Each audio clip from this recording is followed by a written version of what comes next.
할렐루야. 오늘도 복되고 귀한 새벽 기도의 자리에 나온 성도님들을 환영합니다. 2024년 9월 27일 금요일 새벽 기도회를 시작합니다. 오늘 우리에게 주시는 하나님의 말씀은 열왕기하 14장 1절부터 16절까지 말씀입니다. 이스라엘의 왕 요아스가 여호와스의 아들 요아스 제2년에 유다의 왕 요아스의 아들 아마샤가 왕이 되니 그가 왕이 된 때의 나이 25세라 예루살렘에서 29년간 다스리니라. 그의 어머니의 이름은 여호앗다니요 예루살렘 사람이더라. 아마샤가 여호와 보시기에 정직히 행하였으나 그의 조상 다윗과는 같지 아니하였으며 그의 아버지 요아스가 행한 대로 다 행하였어도 오직 산당들을 제거하지 아니하였으므로 백성이 여전히 산당에서 제사를 드리며 분향하였더라. 나라가 그의 손에 굳게 섬에 그의 부왕을 죽인 신복들을 죽였으나 왕을 죽인 자의 자녀들은 죽이지 아니하였으니 이는 모세의 율법책에 기록된 대로 함이라. 곧 여호와께서 명령하여 이르시기를 자녀로 말미암아 아버지를 죽이지 말 것이요 아버지로 말미암아 자녀를 죽이지 말 것이라. 오직 사람마다 자기의 죄로 말미암아 죽을 것이니라 하셨더라. 아마샤가 소금 골짜기에서 에돔 사람 10,000명을 죽이고 또 전쟁을 하여 셀라를 취하고 이름을 욕대엘이라 하였더니 오늘까지 그러하니라. 아마샤가 예후의 손자 여호아스의 아들 이스라엘의 왕 요아스에게 사자를 보내 이르되 오라 우리가 서로 대면하자 한지라. 이스라엘의 왕 요아스가 유다의 왕 아마샤에게 사람을 보내 이르되 레바논 가시나무가 레바논 백향목에게 전가를 보내어 이르기를 내 딸을 내 아들에게 주어 아내로 삼게 하라 하였더니 레바논 들짐승이 지나가다가 그 가시나무를 질밟았느니라. 내가 에돔을 쳐서 파하였으므로 마음이 교만하였으니 스스로 영광을 삼아 왕궁에나 내 집으로 돌아가라. 어찌하여 화를 자초하여 너와 유다가 함께 망하고자 하느냐 하나. 아마샤가 듣지 아니하므로 이스라엘의 왕 요아스가 올라와서 그의 유다의 왕 아마샤가 유다의 베세메스에서 대면하였더니 유다가 이스라엘 앞에서 패하여 각기 장막으로 도망한지라. 이스라엘의 왕 요아스가 베세메스에서 아하시아의 손자 요아스의 아들 유다 왕 아마샤를 사로잡고 예루살렘에 이르러 예루살렘 성벽을 에브라임 문에서부터 성 모퉁이 문까지 400규빗을 헐고 또 여호와의 성전과 왕궁 곳간에 있는 금은과 모든 기명을 탈취하고 곧 사람을 볼모로 잡고서 사마리아로 돌아갔더라. 요아스의 남은 사적과 그의 업적과 또 유다의 왕 아마샤가 싸운 일은 이스라엘 왕 역대 지략에 기록되지 아니하였느냐. 요아스가 그의 조상들과 함께 잠에 이스라엘 왕들과 사마리아에 함께 장사되고 그의 아들 여로보암이 대신하여 왕이 되니라. 아멘. 사람에게 가장 어려운 일은 본성을 거부하는 일일 것입니다. 생존을 위해서 먹고 마시는 그런 원초적인 본능에서부터 자아 실현이나 혹은 그러한 일들까지 이 본성을 거부하는 일은 참으로 인간에게 어려운 일입니다. 우리의 본성은 우리의 존재를 지키기 위해서 반드시 필요한 것입니다. 그러나 우리의 본성은 타인과 혹은 하나님이 창조하신 만물과 어우러져 살기에 그릇된 부분들이 많이 있는 거죠. 개인의 이기심, 인간의 욕심 때문에 이 주변의 자연들 또 이웃들이 얼마나 신음하는지 모릅니다. 그래서 우리는 본성을 제어하는 방법을 익히고 배워야 하는 것이죠. 그래서 인류는 철학과 도덕, 사회 규범, 예의 범절, 각종 복규나 교육, 그러한 것들로 본성을 다스리기 위해서 노력하였습니다. 오늘 성경에 등장한 이 우리의 인생의 선배들의 모습도 두 가지의 모습으로 나타나는 거죠. 말씀을 따라서 자신의 본성을 다스리며 영원으로 발돋움하고 있는 그 인생과 또한 말씀을 등지고 자신의 본성을 따라서 한 줌 흙으로 마감한 인생일 것입니다. 그래서 오늘 본문에 등장한 유다 왕 아마샤를 집중적으로 살펴보는데 이 유다 왕으로 등극한 아마샤의 부친 요아스는 특별한 사람이었죠. 그는 낡은 성전을 이 재건을 위해서 수고를 아끼지 아니하였습니다. 하나님의 성전을 말씀으로 세우기 위해 혼신을 다하였죠. 근데 그 결과가 바로 이제 열왕기하 12장 20에서 21절이었죠. 요아스의 신복들이 일어나 반역하여 실라로 내려가는 길가의 밀로궁에서 그를 죽였고 그를 쳐서 죽인 신복은 시므아스의 아들 요사갈과 소멜의 아들 요사바드였더라. 그는 다윗성에 그의 조상들과 함께 장사되고 그의 아들 아마샤가 그를 대신하여 왕이 되었다라고 말하고 있죠.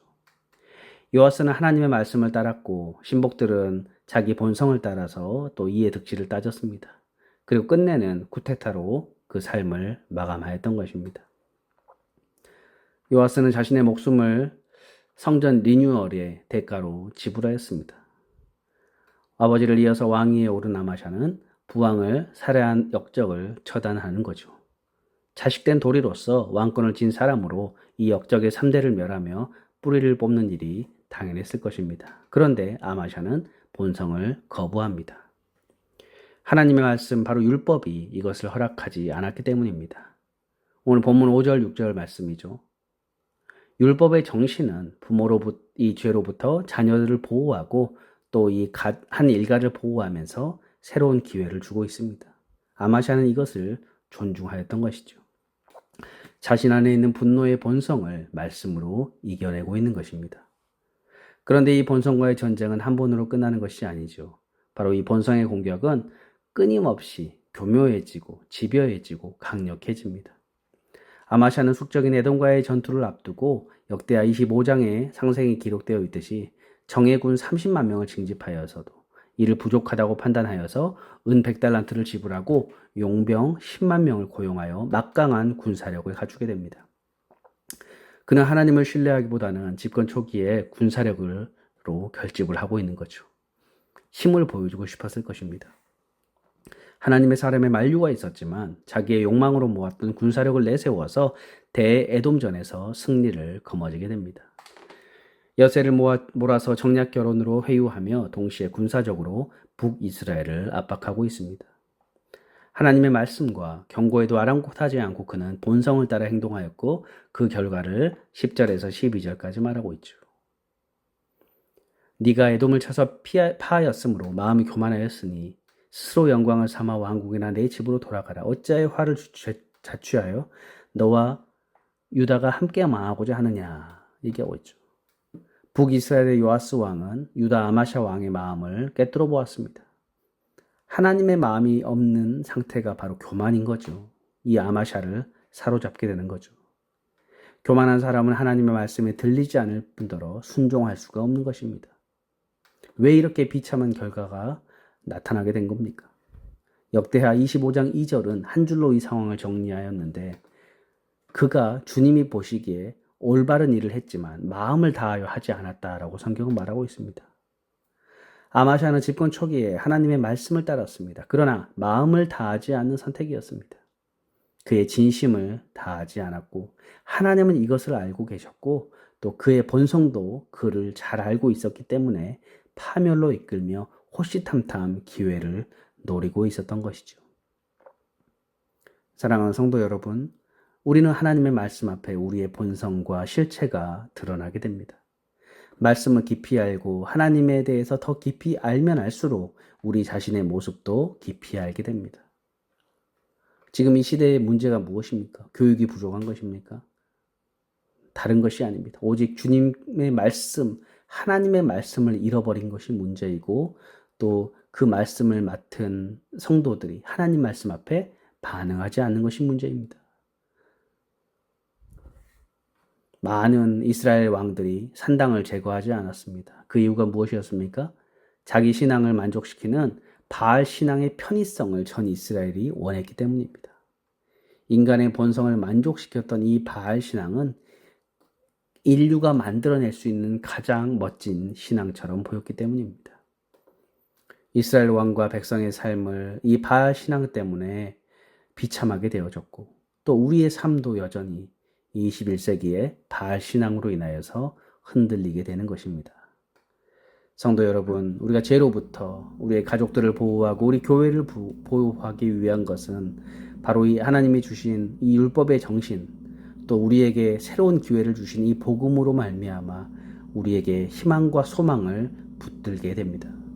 십자가 앞에, 말씀 앞에 머뭇거리고 있는 우리를 건져내 주시며 주님의 말씀 앞에 반응하는 하루가 되길 소망합니다. 하나님의 말씀 앞에 반응하며 순종하며 나아갈 때에 비록 우리의 삶이 손해보는 것 같고 마치 세상적으로 봤을 때는 잘 되어지지 않는 것처럼 보일지 모르나 우리 하나님께서 우리를 책임져 주시고 반드시 건져 올려주실 것을 우리는 확신합니다. 기도하겠습니다. 사랑의 하나님, 우리가 하나님의 말씀을 지킨다라고 하지만 우리의 마음 가운데 또 이 지치고 힘든 이 이민의 삶 가운데 얼마나 마음의 금심과 걱정이 많이 있습니까? 하나님, 왜 우리의 삶에 평안과 기쁨이 없습니까? 바로 우리가 마음을 다하여서 주님의 말씀을 따르지 못하였음을 주님 회개하오니 용서하여 주옵소서. 아마샤를 우리의 반면교사로 삼아서 우리의 마음을 다하여 말씀을 따르고 지켜나가게 하여 주옵소서. 우리의 그릇된 본성을 다스릴 수 있도록 주님 저희에게 은혜를 베풀어 주옵소서. 감사드리며 예수님의 이름으로 기도드립니다. 아멘. 주기도문으로 예배를 마치겠습니다. 하늘에 계신 우리 아버지여, 이름이 거룩히 여김을 받으시오며 나라의 마옵시며 뜻이 하늘에서 이룬 것 같이 땅에서도 이루어지이다.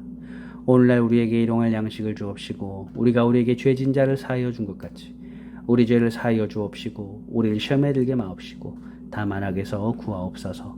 대개 나라와 권세와 영광이 아버지께 영원히 있사옵나이다. 아멘. 이 시간 함께 기도하는 시간을 갖겠습니다. 첫 번째로는 오늘 말씀을 생각하면서 하나님, 우리 삶 가운데 온전히 주님의 말씀을 붙잡고 따라가게 하여 주옵소서.